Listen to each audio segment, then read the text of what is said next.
Olá, bom dia, boa tarde, boa noite.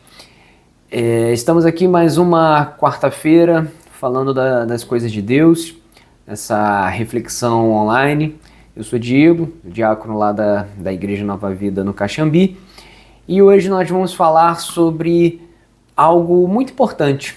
Aliás, acho que eu começo o vídeo sempre da mesma forma, né? Porque tudo que é realmente da palavra de Deus, tudo que vem de Deus é realmente muito importante. Mas hoje, digamos que seja sobre o princípio de tudo. E no domingo passado à noite o pastor falou sobre trazer a memória, relembrar os feitos de Deus, olhar para trás, né, e relembrar os feitos de Deus.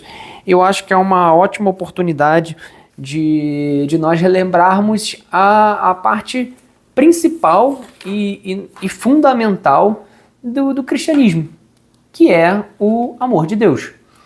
Então essa palavra, ela não é só para as pessoas que estão na nossa igreja, mas ela é para todos. Para quem não conhece ainda o amor de Deus, para quem tem dúvidas sobre o amor de Deus, para quem não entende o porquê de pessoas irem, por exemplo, no domingo passado à noite aqui no Rio de Janeiro fez um sol forte e eu pego a linha amarela, então você vê a linha amarela completamente parada de pessoas indo para a praia e pessoas fazendo o caminho oposto, indo para a igreja. E por que disso? Então, essa mensagem vem nos trazer a memória, nos lembrar sobre o amor de Deus. E a gente começa nela através de 1 João 4, que diz o seguinte, 4 de 7 a 10. O amor de Deus. Amados, amemos uns aos outros, pois o amor procede de Deus. Aquele que ama é nascido de Deus e conhece a Deus. Quem não ama não conhece a Deus, porque Deus é amor. Foi assim que Deus manifestou o seu amor entre nós.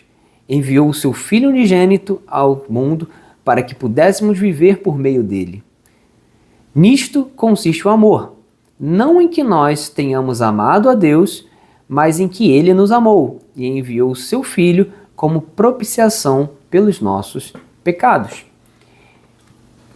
Por que eu falo que esse tema é o início do cristianismo? Porque aqui em João a gente tem escrito, muito simples, que nós amamos a Deus porque Ele nos amou primeiro. Então, sem este primeiro amor, sem o amor de Deus a nós, esse amor aqui de baixo, ele não acontece. Uma coisa depende da outra. Então não fomos nós quem amamos a Deus. Muito pelo contrário, a gente vê a sociedade, a humanidade aí cada vez mais maluca, cada vez mais depravada, cada vez indo para caminhos mais tortuosos, se distanciando cada vez mais de Deus. A gente vai falar sobre isso.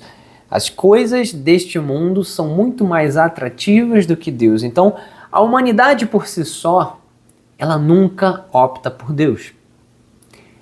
Então, se não tivesse o amor de Deus, não teria o nosso amor por Ele.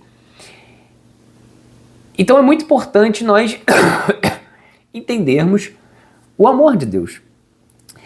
E uma coisa aqui que é muito interessante, que no versículo 8, João fala o seguinte: quem não ama não conhece a Deus, porque Deus é amor. A gente poderia aqui fazer também uma reflexão, uma mensagem sobre amar ao próximo, porque está tudo linkado, né? Aqui coloca como a mesma moeda, né? Então a gente precisa amar ao outro para amar a Deus e assim vai. Mas vamos nos ater aqui nesse momento ao amor de Deus. E aqui ele fala, quem não ama não conhece a Deus, porque Deus é amor. Note que Deus é amor não é uma construção de um adjetivo de temporário. Deus está nesse momento em amor, Deus está furioso, Deus está de certa forma. Não. Isso é um atributo de Deus. Isso é uma qualidade de Deus. Deus é amor. Nós, humanos, né, temos nossas características, temos uma personalidade muitas vezes fluida, né? Nesse momento eu gosto de alguém, daqui a pouco eu não gosto. Nesse momento eu tô triste, daqui a pouco eu tô feliz, eu tô chateado, eu tô bem, eu tô cansado, eu tô bem, e tô com fome, passou a fome. A gente tem essa personalidade fluida, né? Mas a gente tem características. Então, eu tenho 2 olhos. Desde que eu nasci, eu tenho 2 olhos.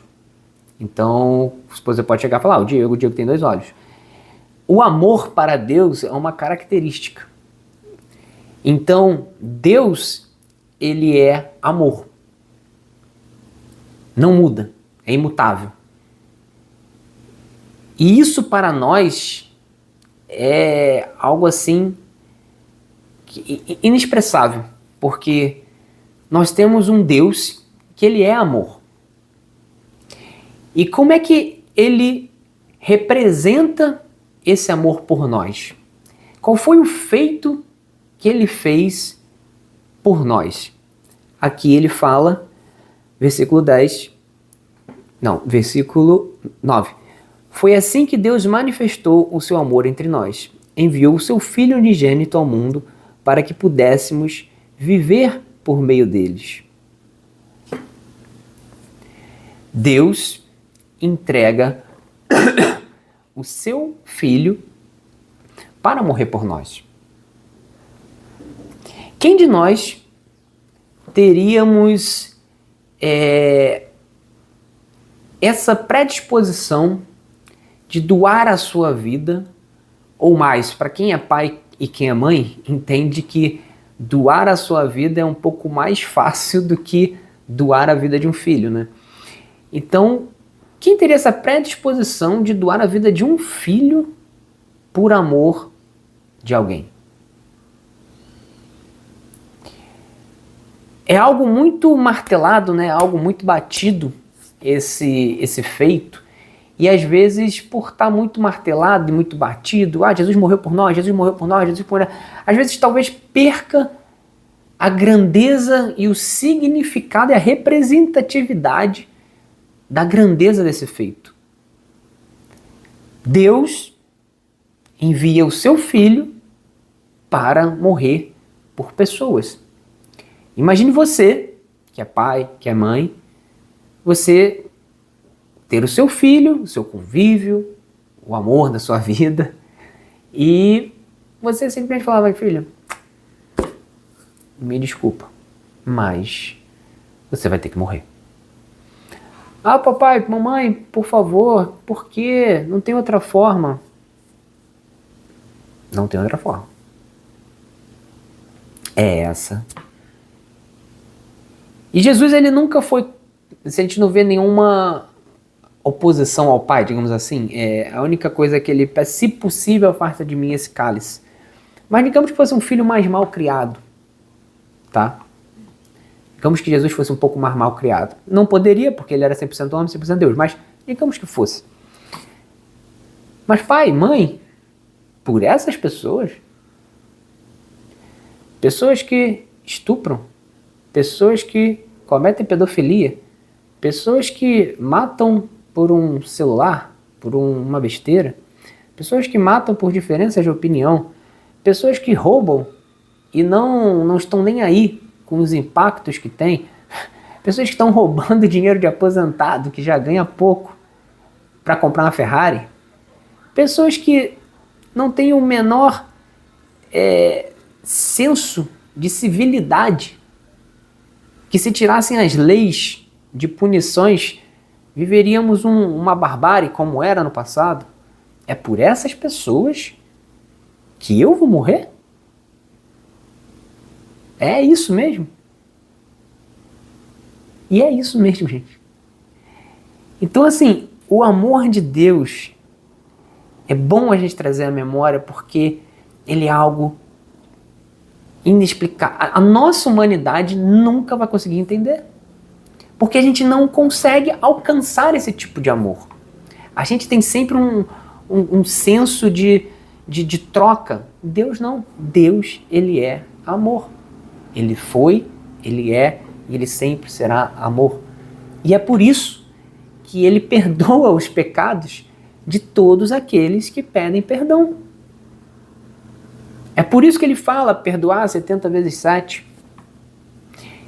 Então Deus, ele não bota barreiras para qualquer pessoa que venha se prostrar diante dele e pedir perdão, que venha se arrepender. Ele não fala, já te perdoei uma vez, agora se vira.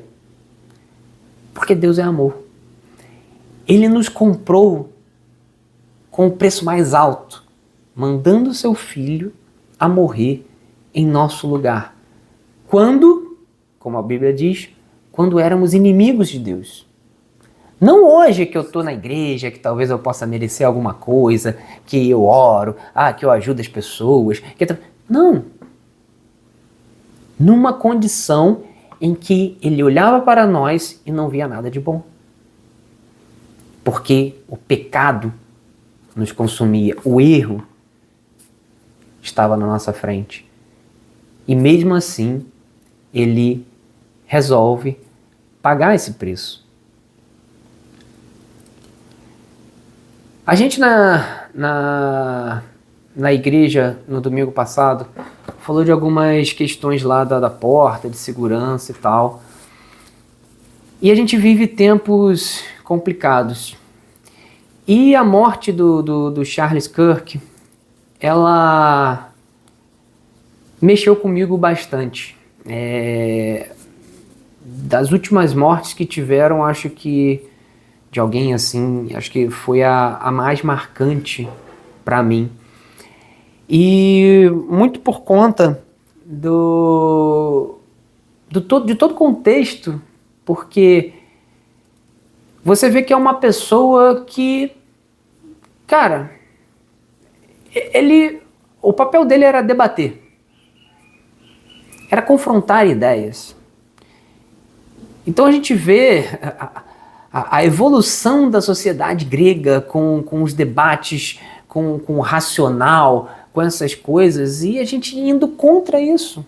Tudo que gerou um raciocínio lógico de argumentar, de debater, a própria reforma, onde era comum, né, colocar teses lá na porta da catedral e se debater.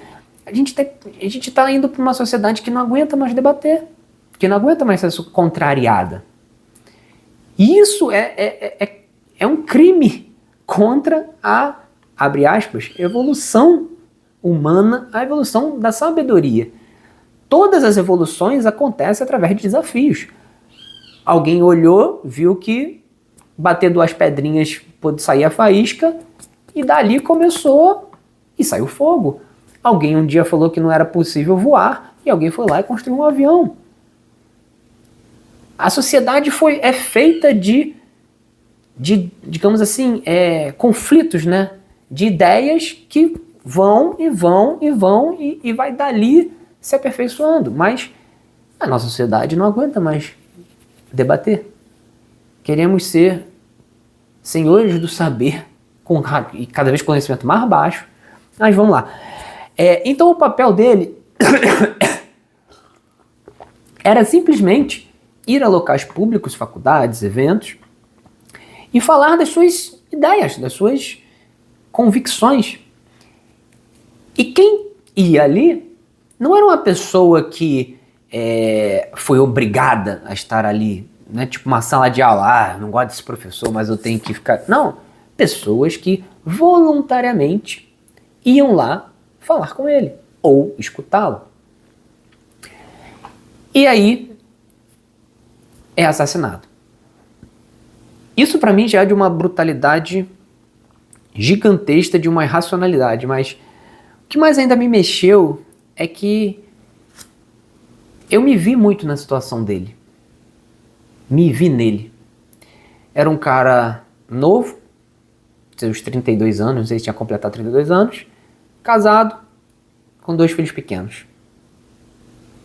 Falando sobre coisas de Deus, falando sobre questões que ele considerava eticamente morais corretas. E eu falei, poxa, podia ser eu. Obviamente eu não chego nem a um milésimo da representatividade de um Charles Kirk, mas as ações, poderia ser eu. Poderia não ser a esposa dele chorando, poderia ser a minha. Poderia não ser os filhos dele chorando que nunca mais verão o pai, poderia ser os meus. E isso mexeu bastante comigo e eu fiquei, caramba, cara, que doideira que a gente está vivendo, que tristeza, né? Você chegar para duas crianças pequenas e falar que elas nunca mais vão ver o pai delas, porque foi assassinado. Ah, mas por quê? O que o meu pai fez? Nada. Então eu fiquei realmente mexido com essa situação. E domingo, quando a gente estava falando da segurança, e deu uma virada de chave. E eu vi, poxa, imagina se acontece alguma coisa aqui na igreja. Tá? Eu tava dirigindo louvor no domingo, né? Imagina se um maluco ali, sei lá, um maluco esfaqueou uma mulher no ônibus por nada. Me esfaqueia aqui. E naquele mesmo momento em que eu pensei nisso, eu pensei, cara, seria um privilégio.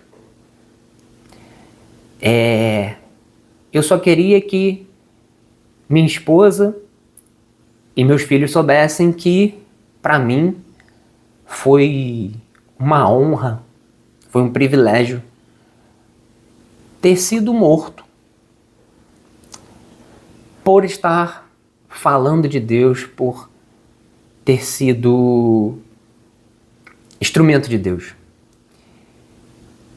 E eu acho que talvez esses, vamos dizer, tivesse alguns minutos de entrevista após a morte, né? A gente sabe que morreu, acabou, vai pro céu, pro inferno, pronto. Mas que talvez fosse isso que o Charles poderia ter dito. Sem romantizar o mártir, né?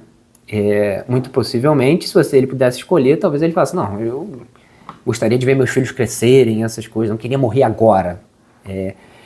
Então... Mas acho que se tivesse esse minuto, e aí? Você morreu aqui agora. O que você acha?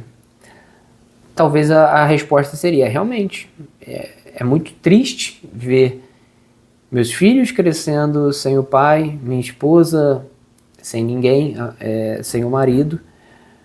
Em contrapartida, eu acho que não existia razão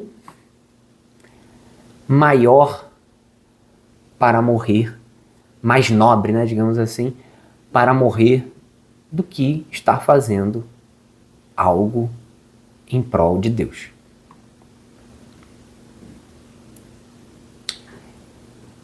Atos 16, 24, deixa eu abrir aqui para ler para vocês, acontece algo muito parecido.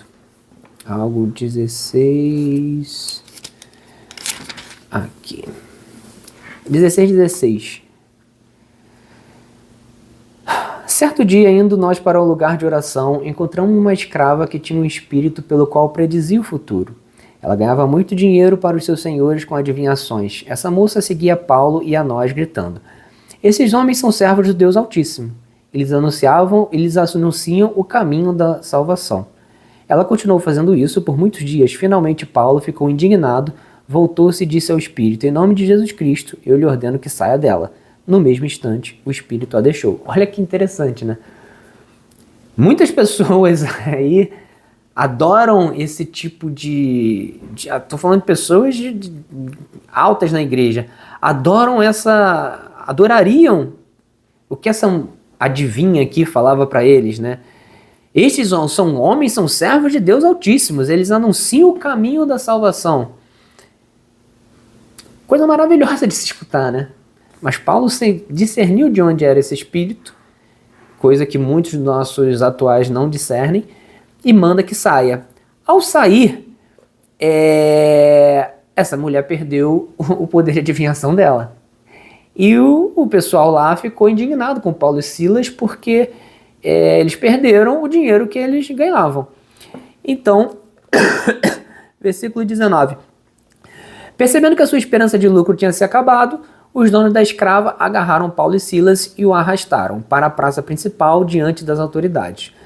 E levando aos magistrados, disseram: esses homens são judeus e estão perturbando nossa cidade, propagando costumes que nós, romanos, não é permitido aceitar.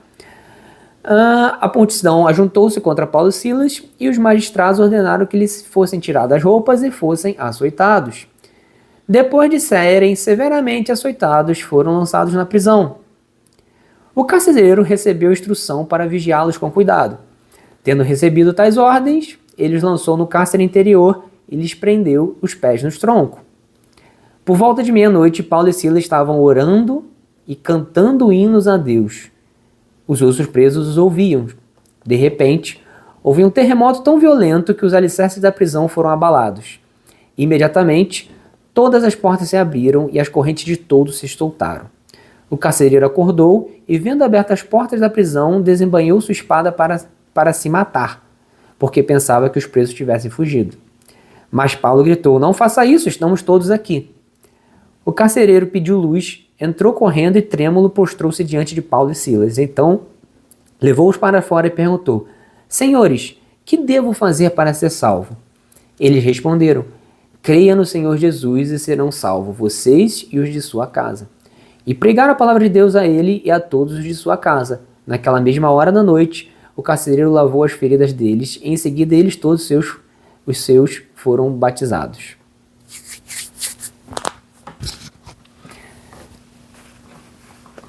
Aqui está a parte mais difícil da humanidade entender os cristãos. Por que Paulo e Silas, açoitados, presos, em cárcere, inicialmente estavam cantando hinos a Deus? Como é possível duas pessoas que estavam fazendo a obra de Deus, duas pessoas que expulsaram um espírito maligno, injustamente, tem toda a questão de Paulo ser romano, essas coisas, não poderia ter acontecido isso tudo, mas vamos nos ater a essa parte aqui.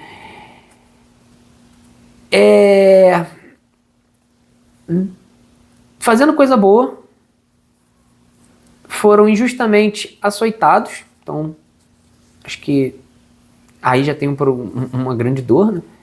E posteriormente colocados numa prisão, injustamente, fazendo a obra de Deus. E essas pessoas ainda assim, esses Paulo e Silas, estão orando a Deus e louvando a Deus. Não estão murmurando, não estão reclamando, não estão questionando a Deus, estavam cantando hinos de louvores a Deus. E nesse momento, ou você tem o amor de Deus em você para entender isso, ou você conhece do amor de Deus e entende isso, ou isso nunca vai entrar na sua cabeça. Porque, como eu disse, primeiro ele nos amou e depois amamos a ele. Essa atitude só é possível a partir do momento em que nós entendemos o que é o amor de Deus. E por conta deste amor, nós amamos a Deus. Não por interesses, mas porque Ele nos amou. Eu sou grato por esse amor. Eu faço as coisas não por medo de inferno, mas porque Ele me amou. Ele merece que eu recompense esse amor fazendo as coisas certas para Ele. Aqui ainda fala que o centurião lá pensa em se matar. Como assim? O que aconteceu aqui? Eu vou me matar, todo mundo fugiu. E olha que eles estavam lá, cara. Eles não fugiram, não saíram, estavam lá. Continuaram lá. E o centurião, olhando aquilo, fala: nossa, Que é isso? O centurião não sabia ainda do amor de Deus, né? Do amor de Jesus. Ele falou, que é isso aqui? Que loucura é essa aqui, gente? Porque o primeiro que vocês estão louvando aí, vocês estão todos ferrados. O que vocês estão aí louvando? Tipo a mulher de Jó que eu falei, não, larga teu Deus aí e vai viver e morre logo. O que vocês estão louvando? Estão agradecendo ao quê? A ter tomado chicotada, tá preso? Acontece um terremoto, as pessoas saem, e as pessoas saem não, acontece um terremoto, tudo cai, as pessoas estão libertas para sair e as pessoas estão ali louvando a Deus. Vocês são malucos, gente. Vocês querem continuar presos?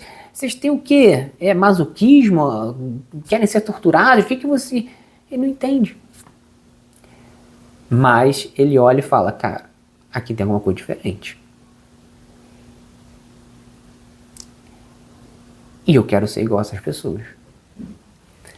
Se prostra diante de Paulo e Silas e fala, o que eu devo fazer para ser salvo? Como eu conheço esse amor? E Paulo fala, apenas creia no Senhor e serão salvos tu e tua casa. Simples demais. Simples demais.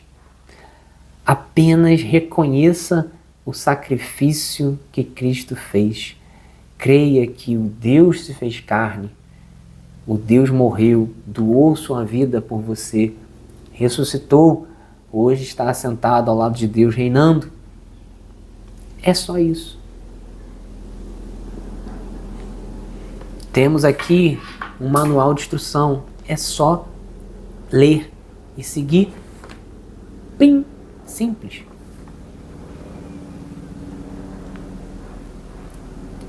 Nós vivemos um mundo de felicidades passageiras, onde quebramos barreiras atrás de barreiras, queremos o carro tal, conseguimos o carro tal, ficamos felizes com o carro tal, passou 2, 3 meses, já almejamos o carro Y. Moramos num apartamento tal, queremos o apartamento tal, olhamos daqui a pouco, queremos o Y, alcançamos o Y, esperamos mais um pouquinho desconfortáveis, daqui a pouco você já começa a querer o Z. E é assim em tudo na nossa vida. Mesma coisa, estamos falando de bens materiais, mas a mesma coisa é quando a pessoa entra para as drogas, ela começa com uma dosagem, daqui a pouco ela quer mais. A mesma coisa que a pessoa quando entra na perversidade sexual, ela começa com um tipo de relação, daqui a pouco ela quer outro. Nós somos que nem uma sanguessuga, né? Nunca está satisfeita, é cada vez mais. A gente nunca está contente. Isso é da humanidade. Só que o que a gente está falando aqui hoje é diferente. Quando Deus encontra aquela mulher no poço, ele fala para ela, quem beber dessa água, a água viva, jamais terá sede. O amor de Deus, ele não é um momento, ele não é uma dose de felicidade, de contentamento. Ele é algo constante, algo que não tem fim. Assim como é a característica de Deus.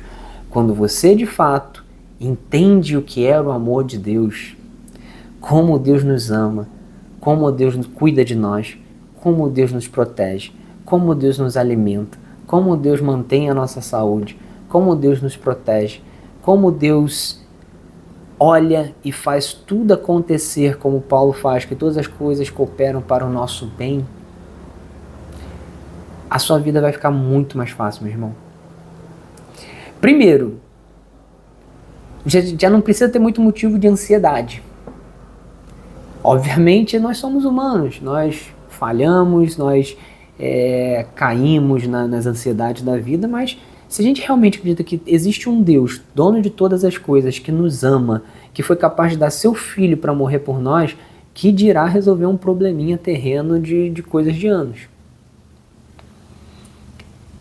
É esse o amor que nós precisamos trazer à memória, que nós precisamos voltar e lembrar. Porque se nós nos deixarmos tragar pelas coisas do mundo, pelos prazeres terrenos, a gente vai ficar numa corrida que nunca cessa. A gente está sempre buscando algo, sempre buscando algo, sempre buscando algo, está sempre cansado, sempre correndo. Agora, o amor de Deus é calmo, é tranquilidade, é paz. Então, se por um acaso você não conhece esse amor de Deus, seja você que nunca pisou numa igreja, seja você que nunca quis saber quem era Deus em sua essência, ao invés de apenas um Deus dito pelas bocas, eu acredito em Deus, eu acredito em Deus, Deus é bom, Deus é bom. Mas também você, que às vezes está na igreja por muito tempo, ou pouco tempo, mas que ainda não experimentou e não entendeu a grandiosidade e a calmaria desse amor, eu convido vocês a orar e pedirmos que Deus se revele o seu amor para nós. Senhor meu Deus, meu Pai, primeiro de tudo, Pai, muito obrigado, Senhor. Muito obrigado pelo amor do seu Filho. Por ter dado o seu Filho para morrer por nós quando não éramos nada, quando éramos... Ainda somos nada, Pai. Se algo de valor há em nós, vem de Ti. Muito obrigado por isso, Pai. Muito obrigado por nos amar, mesmo nos momentos em que nós não merecemos esse amor. Tu nos ama. Muito obrigado por nos socorrer. Muito obrigado por estar ao nosso lado. Muito obrigado por nos dar as forças para lutar, Pai. Que Tu estejas sempre ao nosso lado, Senhor. Que o Seu amor venha encher os nossos corações, Senhor.